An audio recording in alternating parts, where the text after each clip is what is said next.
most of us, bad weather and expensive photography equipment don't mix.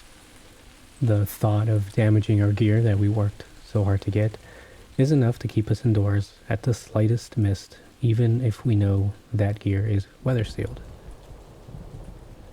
One day, after a string of misty mornings, we got the mother of foggy days, which is not too common around here.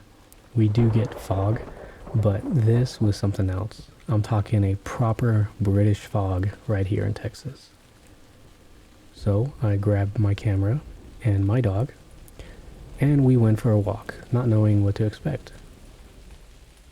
We went to a local park that I know has a good elevated view if you're willing to make the walk to that spot. Along the way, I got a few good photos of people walking the trails below, with a massive building barely visible through the fog, like a scene out of a brutalist dystopian movie. I also got some close-ups of greenery with an interesting look due to the water beating off the leaves. I'm happy with those photos, and they're a great example of what I tell people who say they don't know what to take photos of. If you can't frame a good photo from the whole scene, frame a smaller one. Go smaller and smaller until you find something that works. As a whole scene, it was just wet ground and wet trees. But as a close-up, it was a beautiful play of overcast light dancing on mirror-like spheres, perched precariously on tiny leaves, defying gravity and bringing back, for better or worse, memories of grade school lectures about surface tension and diffraction. I remembered Mr. Jeremy Fisher from the Beatrix Potter books, sitting on a lily pad fishing for minnows. As I got to my final destination, I felt like I was in a completely different part of the world.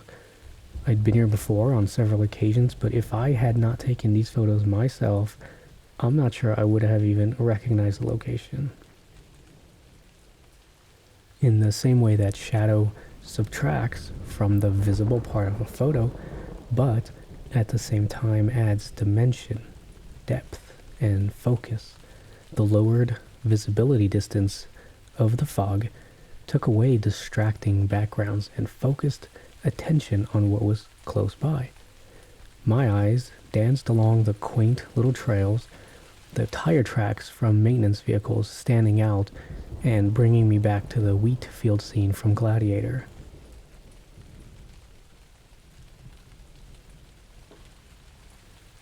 The density or sparseness of trees changed the visual weight of each framing, pushing and pulling and melting against and into a blue-gray void.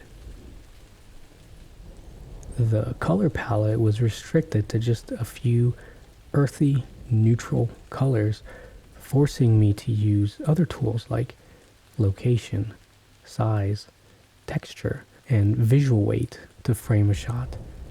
Sometimes I only had the shades of a single color with which to manipulate the mass and density of the frame, with the color of closer objects richer and denser, and the further ones pale, hazy, desaturated. Rule of thirds, symmetry, leading lines, all those basics we learn early on became even more important because to an extent they were all I had. Man-made objects became less of an anchor for the shots because something interesting happens to man-made objects in fog. They become lonely, isolated, diminutive, fragile, and vulnerable. The strength and security of seeing signs of civilization in nature is sapped from them. A tall telephone pole, which normally would be a landmark, visible for a long distance, fades into the fog and looks more like a silent relic, part of a ruin compared to the symbol of a powerful, modern world that it is in fair weather. Some of these look almost like a painting, with the way the fog acts like a heavy mist filter, breaking up the sharpness of the modern lens and sensor into something more reminiscent of an impressionist painting. Eventually we reached the viewpoint, which is something between a dam and a retaining wall. With the low visibility, however, it looked more like a hill or the edge of a cliff, rather than the several hundred yards long earthen walkway I'm used to seeing. I did walk to the middle of it, and while it was a very interesting sight to be surrounded by fog on all sides, unfortunately the camera can only capture one side at a time, so I cannot convey how that looked via pictures. If it ever happens again, I will definitely try to get video. Truth be told, I did spend the trip worrying about my gear getting wet, and I did try to hide the camera in my jacket when I wasn't using it.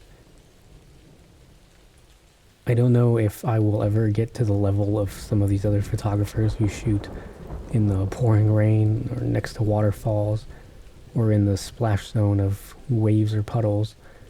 But even during my simple, conservatively wet outing, I'm still glad I made the trip, and I will be bolder and more confident in the future because of it. Photography is about capturing the world in images, and rule number one is you have to be there to get the images. So get out there.